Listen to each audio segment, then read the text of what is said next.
I bought plane tickets for the entire family, but at the airport, my daughter-in-law announced, "We gave your ticket to my mama. The grandkids love her more." My son agreed. I nodded silently and walked away, and a minute later, I did something that made them beg me to cancel their trip. Friends, before we dive into this story, I have a small request. If you appreciate true life stories and justice, please subscribe to the channel, hit the like button, and write in the comments which city you are listening from. I am always interested to know how far my words travel. Happy listening. Hartsfield-Jackson International Airport was buzzing like a disturbed beehive. This sound always had a dual effect on me. On one hand, the anticipation of flight. On the other, a light, barely perceptible anxiety common to people of my age who are used to controlling every little detail. I stood slightly away from the check-in counter, clutching a leather folder with documents to my chest. Inside lay 5 passports and printouts that had cost me half a year's profit from my modest investments. The Maldives Azure Bay, not just a hotel, but a private closed club resort. I had been planning this for 6 months. Officially, it was a gift to my grandchildren for the holidays. Unofficially, it was my jubilee, 65 years old. I didn't want feasts, toasts, and the fake smiles of distant relatives. I wanted the ocean, silence, and my family beside me. I paid for everything: business class flights, the seaplane transfer, an overwater villa with a private pool. I wanted Sterling, my son, to feel like a king, and his wife, Valencia, to finally stop complaining about being tired. But now, standing under the cold light of the terminal, I felt the air around us turn heavy, like before a thunderstorm. Sterling stood a few yards away from me, buried in his phone. He shifted nervously from foot to foot, constantly adjusting the collar of his shirt. He was avoiding my gaze. Since the morning when the Uber Black arrived to pick us up, he had been silent. I wrote it off as travel stress. Men often get nervous before flights, even if they don't admit it. Valencia, however, was behaving differently. She was whispering. She stood next to her mother, Odessa, speaking to her quickly and heatedly, covering her mouth with her hand. Odessa, my son's mother-in-law, a loud, flashy woman who loved leopard prints and gold bangles that jingled with her every movement. Her presence here was a mystery to me. I hadn't invited her.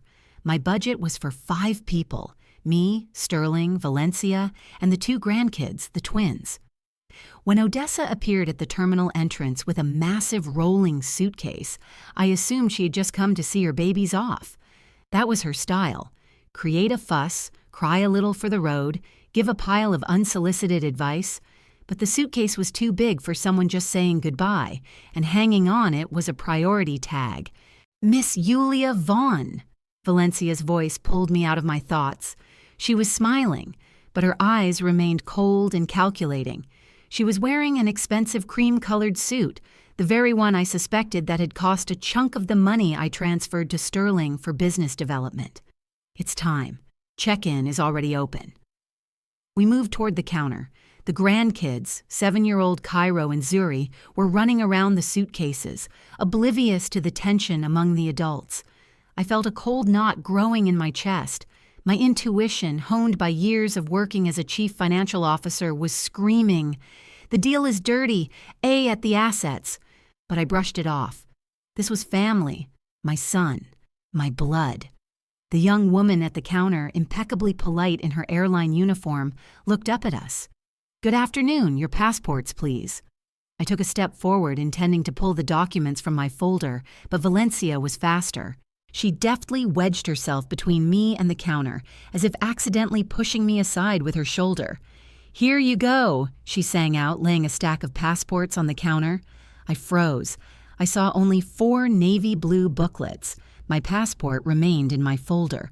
The 5th document, which Valencia handed to the employee with a triumphant smile, was Odessa's passport.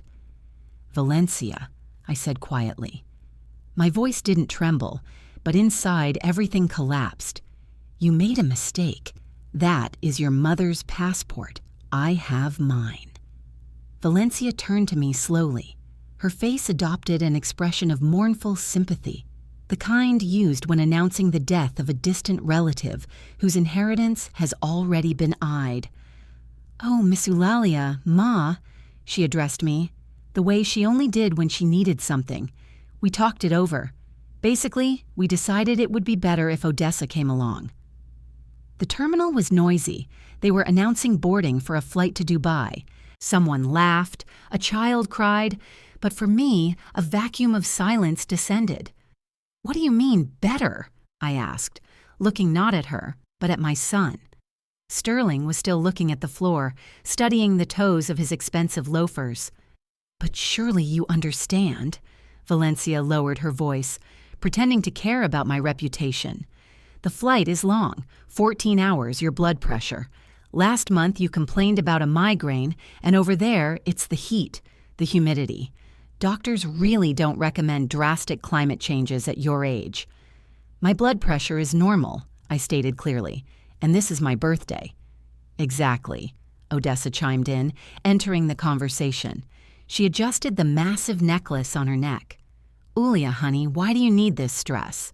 You'll rest at home in the quiet, watch your shows, and I'll help with the grandkids. You know they've gotten so used to me lately. Cairo said just yesterday, 'I want Grandma DeSessa to go.'" She was lying.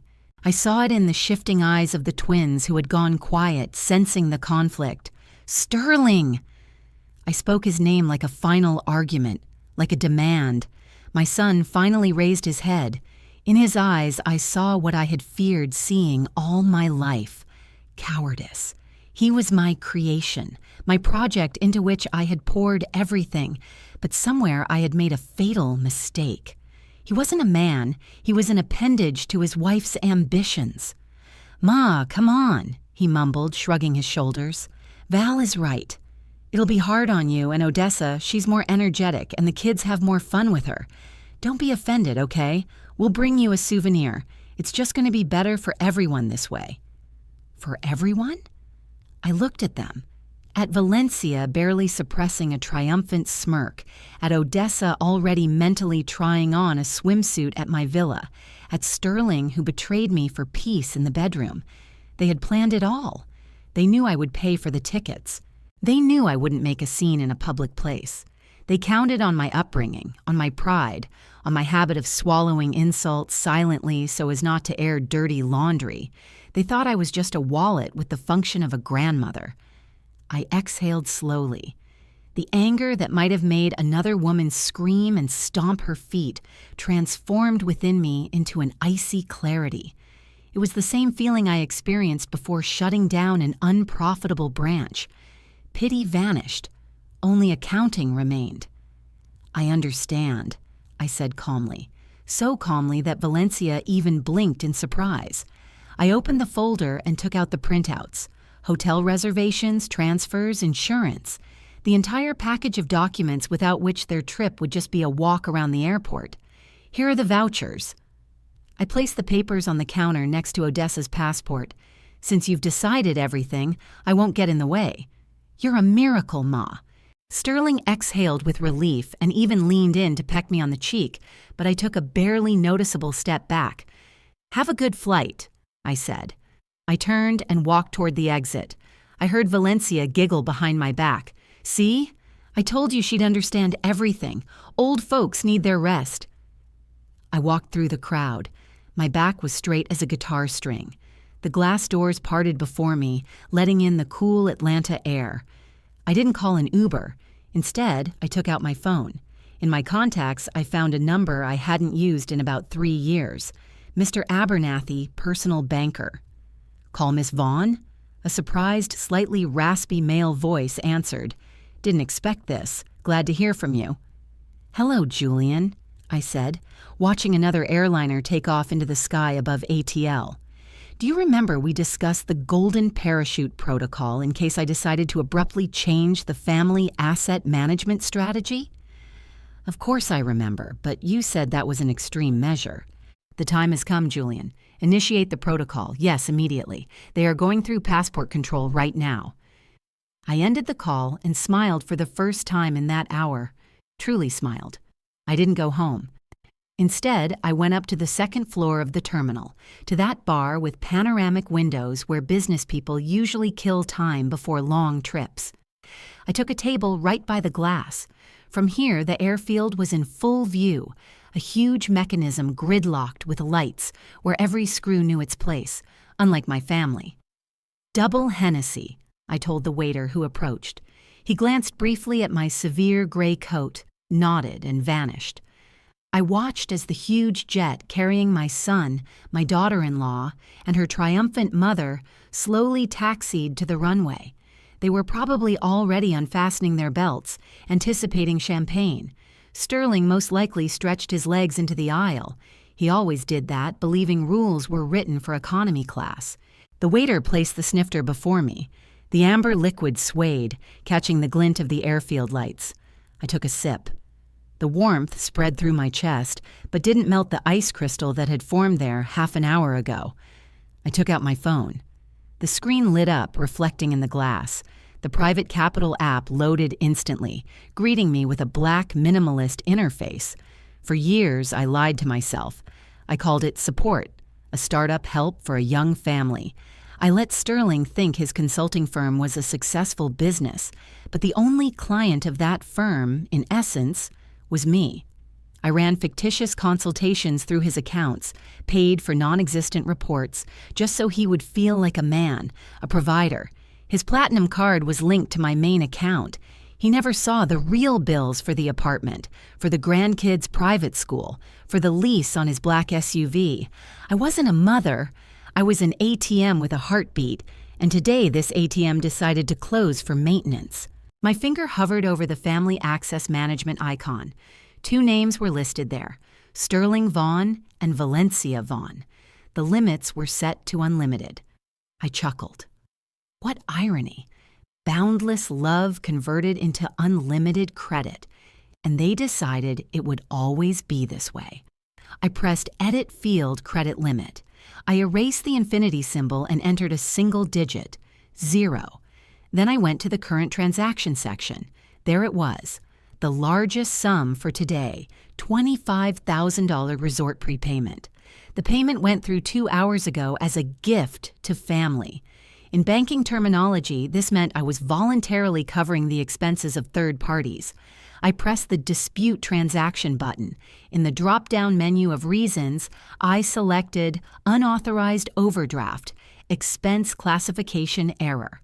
The system issued a warning. Attention, changing the category will result in the immediate revocation of the bank's guarantee obligations to the merchant. The amount will be billed to the additional cardholder as a personal debt. Are you sure? I looked out the window. The plane lifted off the ground, carrying them to the paradise they had stolen. Yes, I said aloud and pressed confirm. The screen blinked green. Changes accepted. Link to additional cards severed. I knew what would happen next.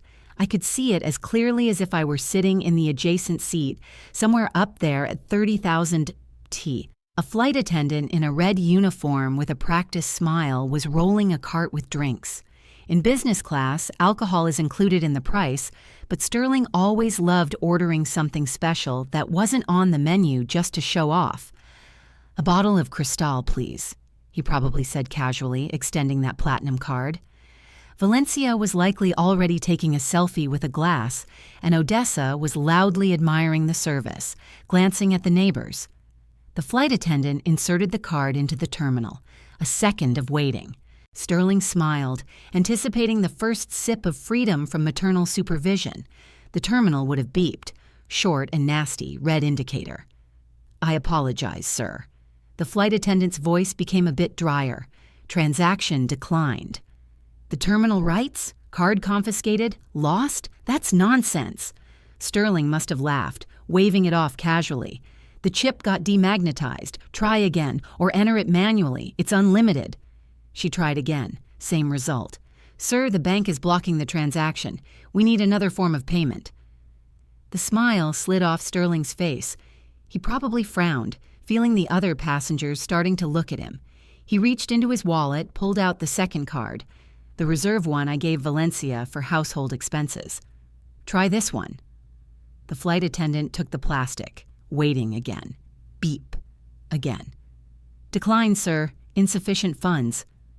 This is a bank error. Sterling's voice cracked into a squeak. I'm going to complain. I have millions in there. Unfortunately, sir, I cannot provide you with the service. The flight attendant took the bottle back onto the cart, and I will have to ask you to pay for the already opened snacks in cash. Otherwise, upon arrival, the police will meet us. I finished the cognac in one gulp, feeling the harshness of the alcohol finally match the harshness of my intentions. The plane turned into a small dot in the sky. Their flight had only just begun, and they were already falling. I paid for the cognac in cash, leaving a generous tip, and headed for the airport exit. My phone was silent. There was no signal on the plane, giving me a few more hours of blissful silence. I got into my car, which I had left in long-term parking, and drove slowly toward the city. The interior smelled of leather and my perfume, but I sensed the phantom smell of tropical humidity and salt. I knew what was happening on the other side of the world. At Valana International Airport in the Maldives, they landed. Sterling, Valencia, the kids, and Odessa stepped out of the cool cabin into the stifling, enveloping heat of the Maldives. After the incident with the cards on board, their mood was likely spoiled, but not destroyed. Sterling, the master of self-deception, convinced himself and his wife that it was just a technical glitch, some error in the bank's security system that I would, of course, fix as soon as I saw the missed calls. They went through passport control and headed to the transfer desk for the Azure Bay Hotel. Usually guests of this level are met with iced towels, soaked in lemongrass, and fresh coconuts. The captain of the private boat in a snow-white uniform should have personally taken their luggage, but this time the captain stood with his arms crossed over his chest, looking not at them, but at his tablet. "Mr. Vaughn," he asked, not even trying to fake a welcoming smile. "Yes, that's us." Valencia tried to slip forward, adjusting her wide-brimmed hat. "We had a terrible misunderstanding on the plane, but we are so glad to finally—" "Your reservation is canceled," the captain interrupted her, not looking up. A pause hung in the air. The noise of arriving tourists, the lapping of water against the pier, everything suddenly became deafeningly loud. "What do you mean, canceled?" Sterling tried to give his voice authority, but it came out pathetic. "Do you know who my mother is?" "Ulea Vaughn, the owner of the primary account. Madame Ulea revoked the authorization 40 minutes ago." The captain finally looked at them. In his gaze, one could read the weariness of a man who had seen too many rich loafers whose credit cards suddenly turned into pumpkins. "I cannot take you on board. The boat is only for guests with a confirmed reservation." Valencia flushed. Her face went splotchy red, contrasting with her white linen dress. "You have no right," she shrieked, attracting the attention of the line. "I will sue. This is arbitrary. We are with children. You are obligated to take us." "I am obligated to follow the bank and hotel instructions, ma'am." The captain cut her off. He turned to the next group of tourists, smiled at them in a way he hadn't smiled at Sterling a minute ago, and gestured for them to board. "Please, welcome to paradise." Odessa, who until this moment had been silently fanning herself, suddenly groaned. "Oh, I feel faint. Val, do something. My heart is going to stop. And where is this damn boat? I'm not going to stand here in the heat." Sterling was frantically poking at his phone screen. "Mama isn't picking up," he hissed in panic. "It's ringing, but she's not answering. She's doing it on purpose." Valencia angrily kicked her suitcase. "The old witch just decided to play on our nerves. She's offended that we didn't take her. Whatever. She'll pout for a bit and turn the money back on. She'll get bored without us in an hour." Sterling wiped sweat from his forehead. "Okay, stay calm. It's just a glitch or her whim. We'll get to the hotel ourselves and sort everything out at the reception. The manager knows me." He looked around, searching for an alternative. The luxurious speedboats of other hotels were departing one after another, whisking away happy tourists. For them, only one option remained. "Over there." Sterling pointed to a shabby pier off to the side where locals and backpackers were crowded. A water taxi. This wasn't a high-speed boat with air conditioning and champagne. It was an old ferry smelling of diesel and fish, wooden benches, peeling paint, and cramped quarters. "I am not sitting in that," Odessa declared, scrunching her nose in disgust. "We have no choice, Mama," Valencia barked at her. "Get in or stay at the airport." They loaded onto the ferry under the scorching sun. Valencia broke a nail trying to drag her mother's heavy suitcase on board because porters weren't provided here. The grandkids whined, demanding water and a bathroom. Sterling sat squeezed onto a hard bench, praying that no one he knew would see him in this tub. An hour and a half of shaking over the waves. Sprays of salt water flew into their faces, ruining Valencia's blowout and Odessa's makeup. When the ferry finally docked at the technical pier of Azure Bay, far from the grand entrance, they looked like shipwreck survivors. They were met not by a welcoming committee with drums, but by the hotel manager, Mr. Rashid. He held a folder, and his demeanor was strictly business. "Mr. Vaughn," he nodded dryly, "we didn't expect you on this flight, but since you've arrived—" "Rashid!" Sterling rushed to him like a lifeline. "Thank God. There's some monstrous mistake with the bank. Mama mixed something up. Give us the keys to the villa. We'll check in, shower, and then I'll settle everything with the payment." Rashid didn't even move. He opened the folder and took out a sheet of paper. "I'm afraid that is impossible, sir. Since the corporate club member, Miss Ulia Vaughn, is not personally present at check-in, the conditions of your reservation are void. The friends and family discount is no longer valid." "What?" Valencia froze. "What difference does it make if she's here or not?" "A huge difference, madam. It is a condition of the contract. Without her, you are regular guests off the street, and considering the high season—" Rashid paused as if savoring the moment. "The accommodation cost has been recalculated at the current rate. That is $3,000 a night. Payment up front for the entire stay." $3,000 tours. Odessa's eyes popped out. "That's robbery." "And one more thing," Rashid added, ignoring Odessa's wails. "Your overwater villa has already been given to other guests who made a prepayment. We have only 2 standard rooms left, with a view of the garden next to the generator." Sterling went pale. He stood on the pier in a shirt soaked with sweat, listening to the hum of the generator in the distance, and for the first time, it seemed, began to understand that this whim of his mother's might cost him much more than just a spoiled mood. "But we don't have that kind of money with us," he whispered. Rashid smiled politely but coldly. "Then I can suggest you wait for the return ferry. It will be tomorrow morning."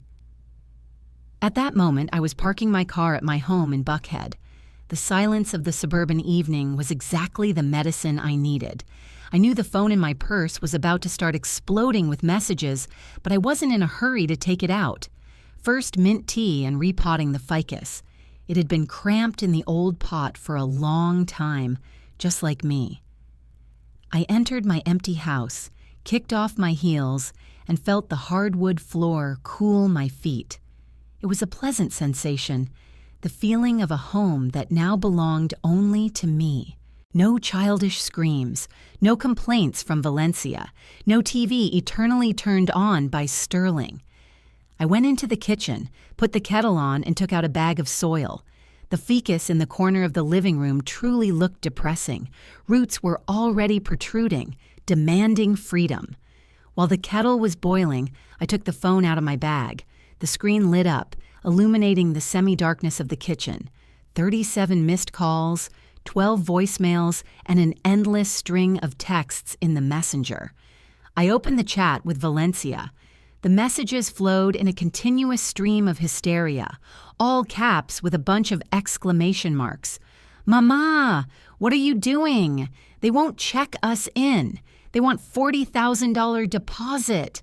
We don't have that money on the cards. You blocked everything. The kids are crying. Mama, you are torturing the grandkids. Pick up the phone immediately. Odessa is having a heart attack." I chuckled.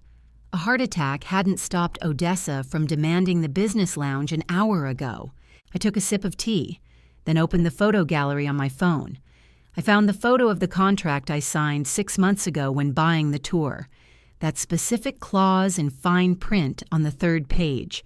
I took a screenshot, circled the phrase non-refundable and non-transferable in red marker, and sent it to Valencia, followed by a short message. Sweetie, the ticket was in my name. You decided to use it differently. Now you manage your vacation yourselves. Have a pleasant evening, sweetie. I put the phone down, but not to calm down. I was just getting started.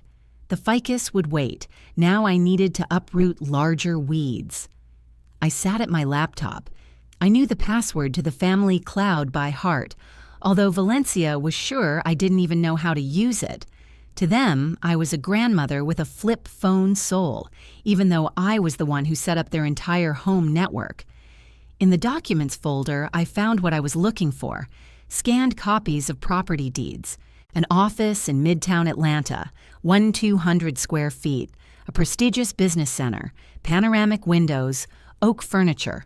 Sterling called it the headquarters of his consulting empire. He loved bringing friends there, treating them to whiskey and discoursing on market trends. But in the owner column stood my name, Ulea Vaughn. I bought this office 5 years ago when Sterling decided to start his business. I put it in my name, telling my son, let this be your insurance, but legally it's safer this way. He didn't even argue then. He was too busy choosing a leather director's chair. Next to it lay the scan of the title to his black Escalade, also mine. I opened my email. A letter to my attorney was already sitting in drafts. I attached the documents and pressed send. The text was short and dry.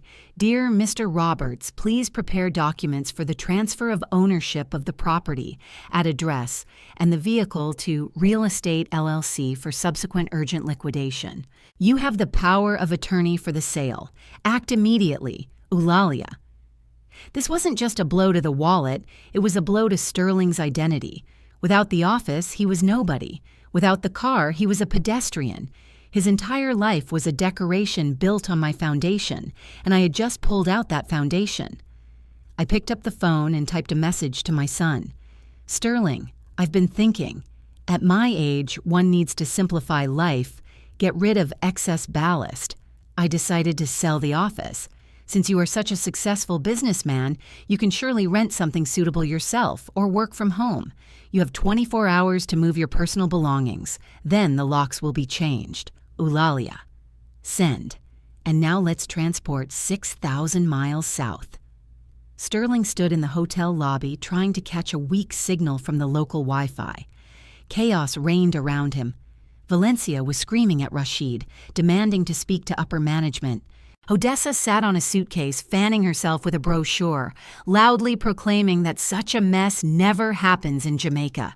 The children, tired and hungry, were tugging at their father's pant leg. Daddy, we want to eat. Daddy, when are we going to the pool? Sterling swatted them away like annoying flies. His phone beeped. He opened the message, read it.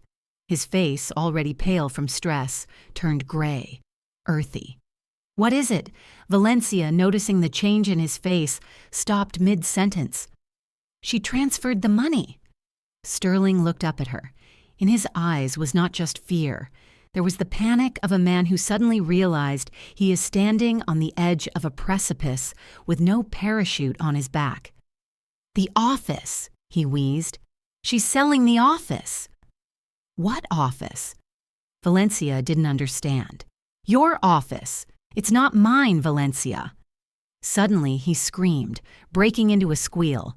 It never was mine. She put everything in her name and the car, too. She writes that she is selling it all to realtors right now. Are you an idiot? Valencia snatched the phone from him. How could you let her put everything in her name? You said you were the owner. I thought it was a formality. She's my mother. Mother? Valencia threw the phone at his chest. Your mother is a monster. She is destroying us. Do you realize that without the office, they won't give you that loan for expansion? You have the office as collateral for the new project. Sterling grabbed his head and slid down the wall to the floor, right onto the marble tiles of the lobby. If she sells the office, the bank will demand early repayment of the loan, and He gulped. I have a cash gap there. They'll declare me bankrupt.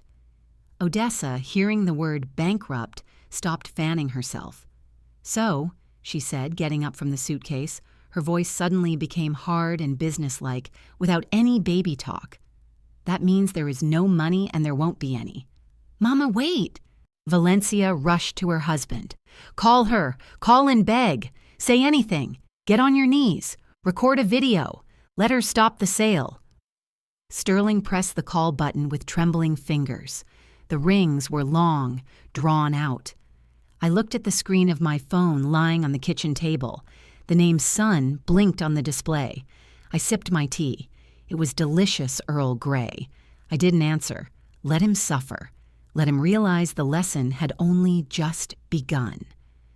The phone fell silent, but only for a second, to explode with a new trill. I looked at the screen, feeling something inside me finally turn to stone. Valencia called, then Sterling again, then an unknown number, evidently Odessa.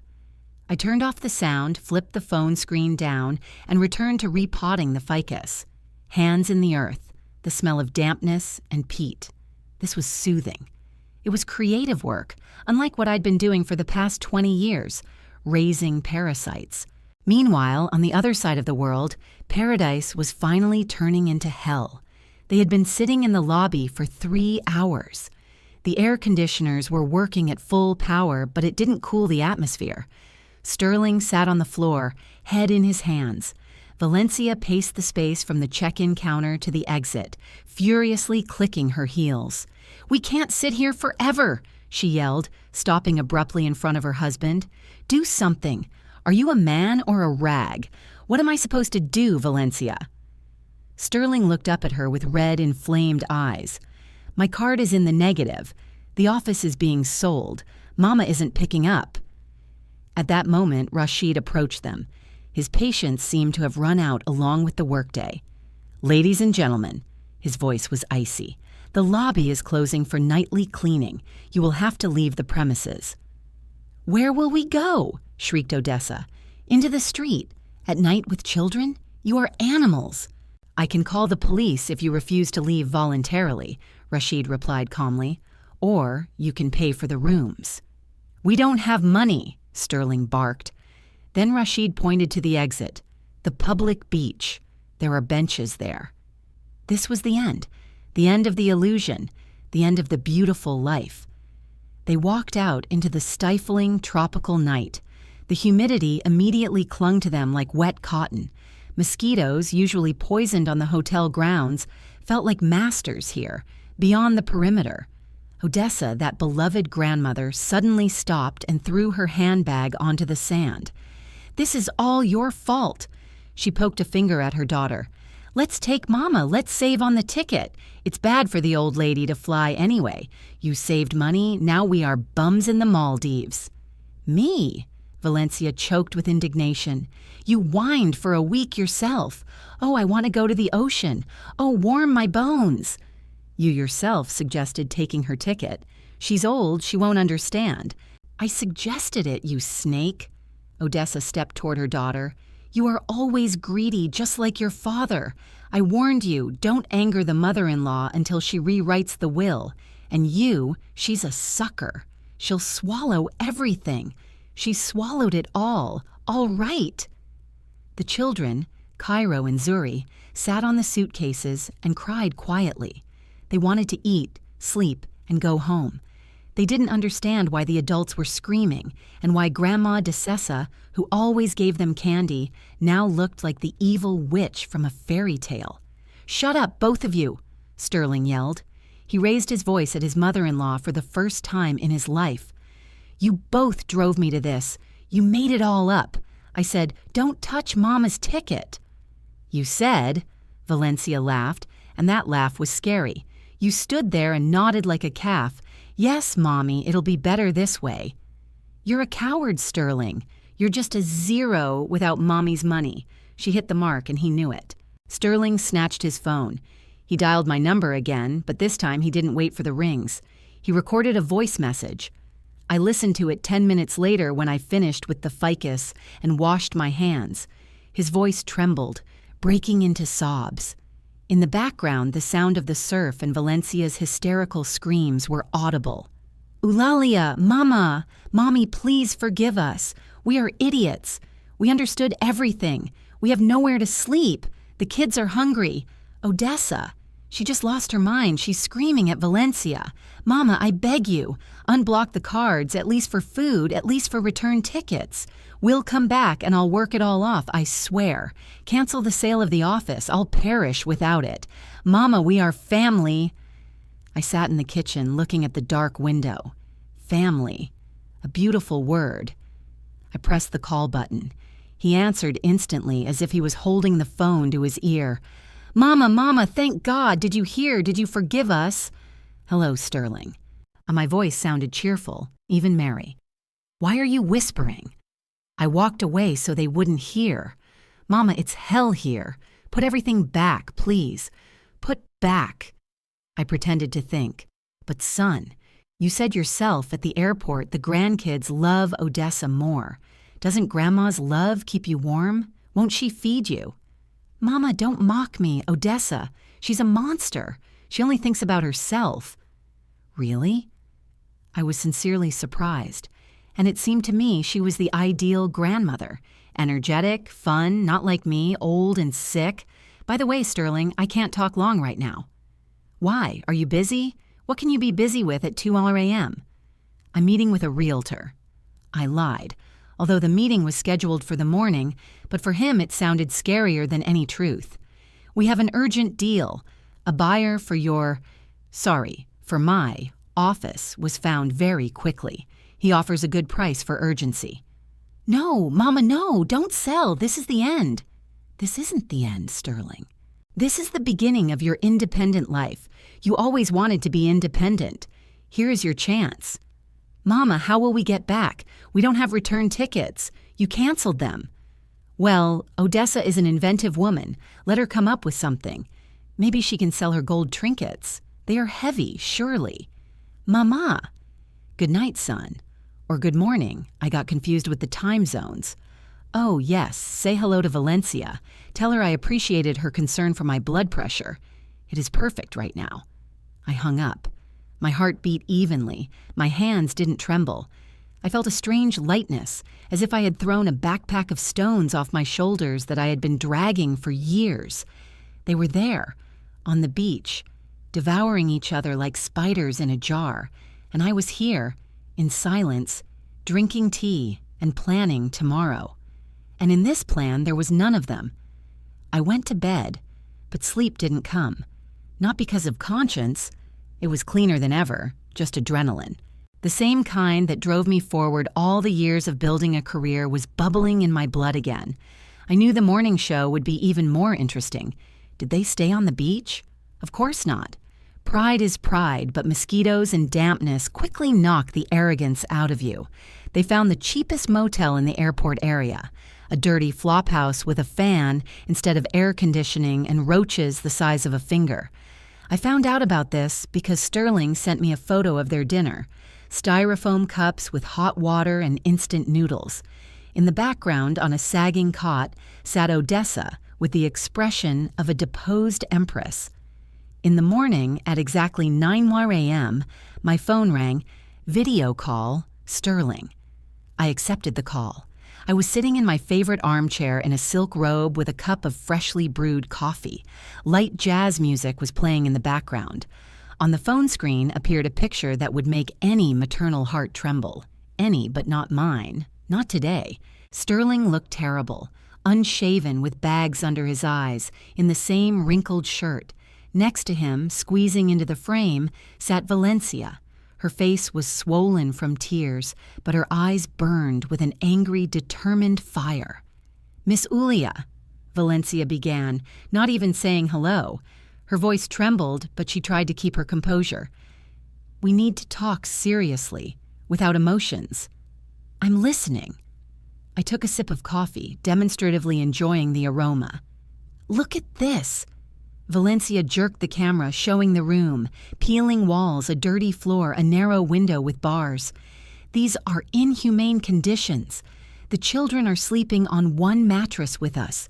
Cairo has a rash from bites. Do you understand what you are doing? You are not punishing us. You are punishing your grandchildren. I am not punishing anyone, Valencia, I answered calmly. I simply stopped paying for your banquet. You are adults. You chose to fly without me yourselves. You decided who would fly yourselves. Now you are deciding where to live yourselves. This is called responsibility. Responsibility? She shrieked, losing control. This is cruelty. You are a sadist. How can you be so heartless? We are family. Family? I put the cup on the table. The clink of porcelain against wood sounded like a gunshot. Valencia, let's talk about math. I love numbers. They, unlike you, never lie.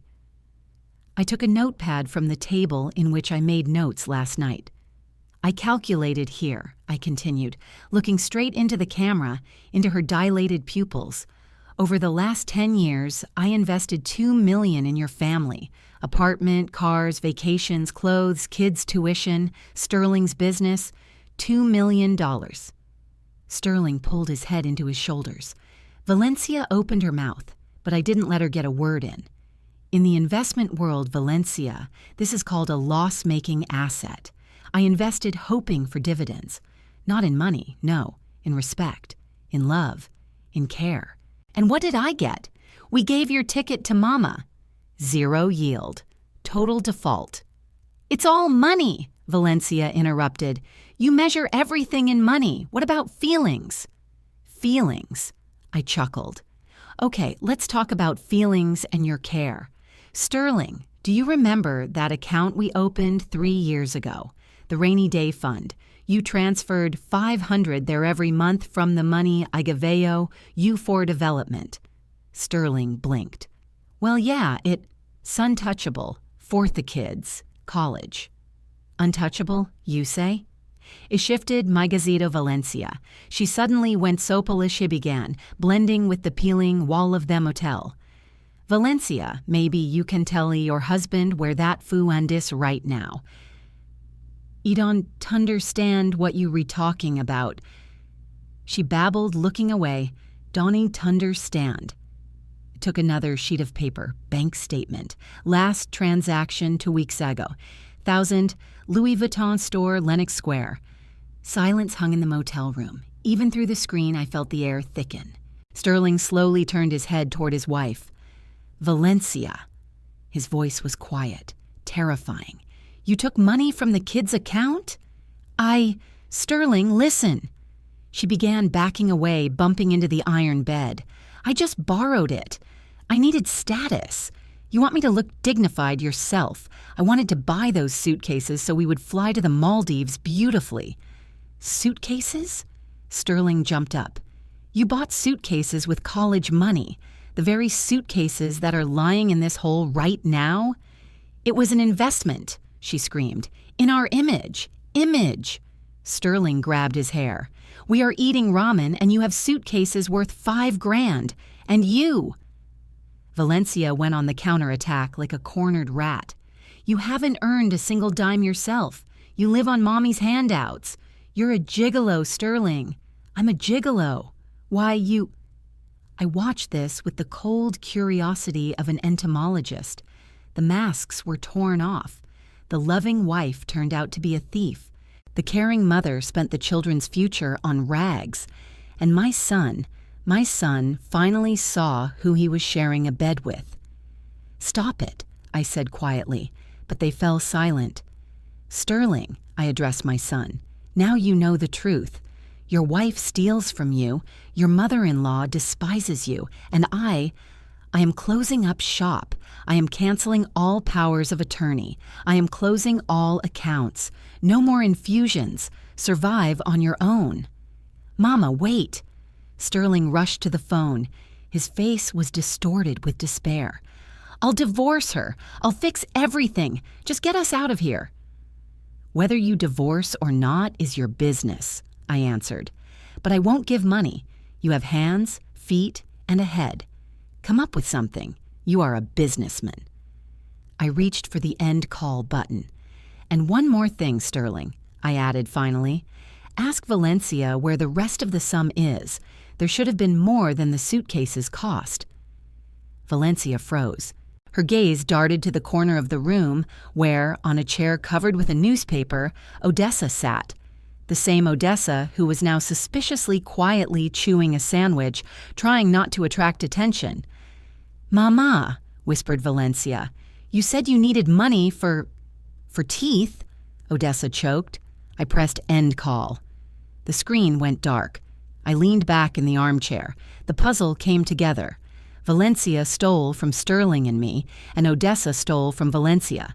A cycle of parasitism in nature, and I had just cut off their oxygen. Now they would start eating each other for real. I didn't even have time to finish my coffee before my phone came to life again, but this time it wasn't a call. It was a notification from Julian. "Miss Vaughn, they went for broke.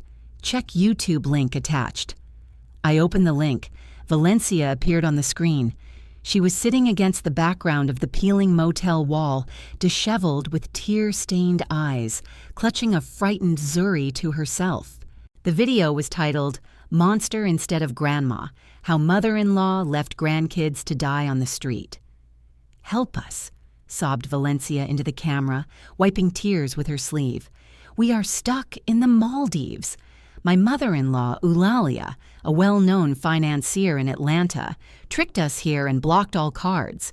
She wants us to starve to death. Look at these children. They haven't eaten properly for 2 days. She is taking revenge on us because we brought my elderly mom along. People, I beg you, spread this video. Let everyone know what a monster she is." She moved the camera to Odessa, who immediately adopted the pose of a dying swan, clutching her heart. "I just wanted to see the ocean before I die," croaked Odessa. "And she destroyed us."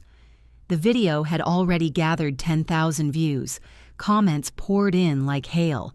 "Horror. Punish the witch. Poor babies." I felt blood rush to my face, not from fear, from fury. They decided to play dirty. They decided to use children as a shield. They thought public opinion would force me to surrender. They forgot who I am. I am not a dandelion grandmother. I am a CFO who survived the corporate wars of the 90s. I know how to take a hit. I dialed Julian. "Did you see?" I asked as soon as he picked up the phone. "Saw it. We are already preparing a response. We have all the statements, all the chat logs, the screenshot of the non-refundable ticket contract you sent them. And by the way, the footage from the airport cameras where Valencia hands over your passport.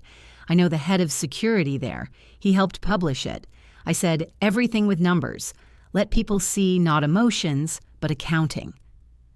An hour later, Julian posted a response video on my former firm's official page and sent a press release to all major blogs, like The Shade Room, that had managed to repost Valencia's hysteria.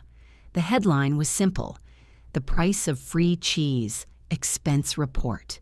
There were no tears in the video. There were dry facts, slides with bank statements. Son's family monthly allowance, $5,000. Purchase of tickets to Maldives, $15,000. Gift. Attempted ticket theft at the airport, video fact. Theft of money from children's account by Valencia Vaughn, handbags cosmetics, $4,000. And the final cord, a screenshot of my message to Sterling proposing to sell the office, to which he responded with curses. The bombshell effect was instantaneous. Commentators who an hour ago wished me death now turned their pitchforks in the other direction. So she's a thief. Granny Odessa is faking it, living it up on grandkids' money. Ms. Vaughn, you are a saint for tolerating them so long. Kick them to the curb. Meanwhile, in the motel in the Maldives, the final scene of this tragic comedy was playing out. Sterling, inspired by despair, tried to hack into his business security system to withdraw at least some money from the company accounts. He hoped I hadn't managed to block everything. He sat with the laptop on his knees, sweaty with a wild look. Come on, he whispered, entering the admin password. The screen blinked red.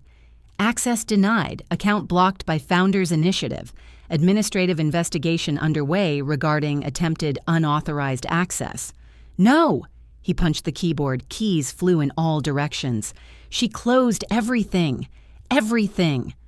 Valencia, who was reading new comments under her video, dropped her phone. They hate us, she whispered. Sterling, they are writing that I am a thief. They are writing that Odessa is a scammer. Odessa, hearing her name, suddenly stopped feigning a heart attack. She got up from the bed. Her face was calm and focused. She went to her suitcase and started quickly looking for something in a hidden pocket. Mama? Valencia looked at her with hope. Do you have a plan? I do, grumbled Odessa, pulling out a thick envelope. She opened it. Inside lay a stack of $100 bills, a thick, hefty stack. The very money Valencia had borrowed from the kids' fund and given to her mother for safekeeping, plus what Odessa had saved over years of living at my expense. Money. Sterling's eyes lit up. Odessa, you saved us. How much is there? Enough for tickets for everyone? Odessa looked at her son-in-law, then at her daughter. In her gaze, there was neither love nor pity, only the cold calculation of a survivor. There's $3,000 here, she said. Just enough for one economy class ticket, the nearest flight, for one. Valencia froze. Ma, but there are 5 of us. We'll buy for the kids. No, Odessa interrupted her. She zipped up her purse and hid the envelope in her bra. You'll buy for the kids yourselves. You are young, you'll earn it. And I am an old woman. It's bad for me to worry. I am flying out. You are leaving us? Valencia couldn't believe her ears. Mama, you are abandoning the grandkids. You screamed that you love them more than life. Love is love, but looking out for number 1 is more important. Odessa cut her off. And anyway, Valencia, this is all your fault. Shouldn't have angered the mother-in-law. You brewed the porridge. You eat it. She grabbed her suitcase and headed for the door. Stop! Sterling rushed at her. Give the money. That is stolen money. That is my children's money. Odessa deftly dodged and stuck out a hand with long, sharp nails. Don't come near me, son-in-law. I'll scream. I'll say you beat me. The police here are strict. Want to go to a foreign prison? Sterling recoiled. He knew she would do it. Odessa walked out of the room, slamming the door. A minute later, they heard her haggling with a taxi driver on the street. Valencia slid down the wall to the floor and howled. Not cried, howled like a beaten dog. Sterling stood in the middle of the room, looking at the closed door, and realized that the bottom which he thought they reached yesterday turned out to be false. The real bottom was here. They were left alone, without money, without housing, with a disgraced name, and with 2 hungry children who looked at their parents and for the first time in their lives saw them for who they really were, weak, pathetic, and betrayed by those they considered their support. And at that time, I was looking at the laptop screen where the reputation index graph of my family collapsed into the negative zone, and I didn't care. I was already booking myself a table at a restaurant for one. 2 weeks passed. I stood at the Atlanta airport terminal again, but this time the air seemed different to me. It didn't smell of anxiety and obligations, but of expensive perfume and freedom. I was wearing a snow-white pantsuit and a wide-brimmed hat, hiding my eyes from curious glances. Next to me stood not a brood of capricious relatives, but a neat, carry-on suitcase. I waited not at the economy class check-in, but in the Delta Sky Club, where they served chilled champagne and canapes. Around me sat similar women, silver travelers. A club I found by chance browsing the internet that very evening of reckoning. Independent, accomplished, free from family anchors. We were flying to Tuscany for wine tasting and painting lessons. My phone beeped. I took it out of my purse. A message from Sterling. Happy birthday, Mama. Sorry it's late. We are home. I didn't open the chat fully. I knew what was next. Complaints, excuses, requests. I knew their history in detail from Julian, who monitored the situation to ensure my name would no longer be tarnished. They returned 3 days ago. They had to take a loan from some shady payday lender at insane interest rates because normal banks refuse sterling due to a ruined credit history, thanks to me and my administrative measures. They bought the cheapest tickets with 3 layovers, flew for 2 days, slept in airports on the floor. Now they lived in a rented 2-bedroom in Stone Mountain. My house, that big, bright one where everyone had their own room, was listed for sale, and a buyer had already put down a deposit. I transferred the money from the sale to my Swiss pension fund. Valencia got a job as a receptionist at a beauty salon, not in Buckhead, but somewhere on the outskirts. She had to file off her manicure. Sterling, my successful businessman, worked as a sales associate at a firm installing windows. He had to learn to talk to people not from a position of power, but from the position of the customer is always right. It was a cruel but necessary school. Odessa? Oh, she safely flew back to Atlanta, locked herself in her apartment, and changed the locks, declaring to her daughter over the phone that she wouldn't let losers on her doorstep. She spent the money stolen from the grandkids on a spa retreat in Florida. I looked at my son's message. My finger hovered over the reply button. What could I write to him? Thank you. I'm glad? How are things? Any answer of mine would become a thread for them, a hope, a chance to latch on again. I pressed power off. The screen went dark, reflecting my face, calm without wrinkles of worry on the forehead. Eulalia Vaughn? An elegant lady with a glass in her hand approached me. This was Helena, the organizer of our trip. Boarding announced. Are you ready? Ready, I smiled, rising. We walked down the jet bridge, and every step resonated in me with the ring of victory. I didn't just save money by canceling that trip. I didn't just teach ungrateful children a lesson. I made the most important investment of my life. I bought myself back. I bought back my right to silence, my right to respect, my right to spend what I earned on what brings joy to me, not to those waiting for my death. The plane gained altitude. I looked out the window as Atlanta turned into a patchwork quilt stitched with threads of highways. Somewhere down there, in one of the gray boxes, my son was currently eating reheated soup and thinking where to get money for the next loan payment. Perhaps he was angry at me. Perhaps he hated me. But for the first time in his life, he was living his life. And maybe someday, in a year or 5, he will understand that this was my most valuable gift to him. The gift of reality. The flight attendant approached me with a tray. Champagne, ma'am? Yes, please. I nodded. I took the glass. Bubbles played in the sunlight, breaking through the clouds. That trip to the Maldives was supposed to cost me $50,000 and a heap of nerves. This ticket to a new life cost me just one tough decision, and it was the best deal of my career. I took a sip. Ahead was Italy. Ahead was life. And it belonged only to me. That's the story, dear friends. Harsh? Undoubtedly. Fair? Well, here opinions, I am sure, will be divided. Some will say that Eulalia Vaughn acted too cruelly, abandoning her own kin, including small grandchildren in a foreign country without a dime. After all, children aren't guilty of their parents' greed, right? Can such a lesson be justified when the innocent take the hit? On the other hand, many of you surely applauded her decision. How long can one tolerate a consumerist attitude? How long can one be an ATM for grown, healthy adults who are not only ungrateful, but openly despise the giving hand? Eulalia didn't just close her wallet. She returned responsibility for their own lives to them. Isn't that the essence of parenting, even if belated? Did you like the story? And which city are you listening from? Let's meet in the comments. If you like the story, you can support me by sending a super thanks so I can keep bringing more stories like this. Thank you so much for your sweet support. I'm looking forward to your comments on the story. On the screen, you can see 2 new life stories that I highly recommend.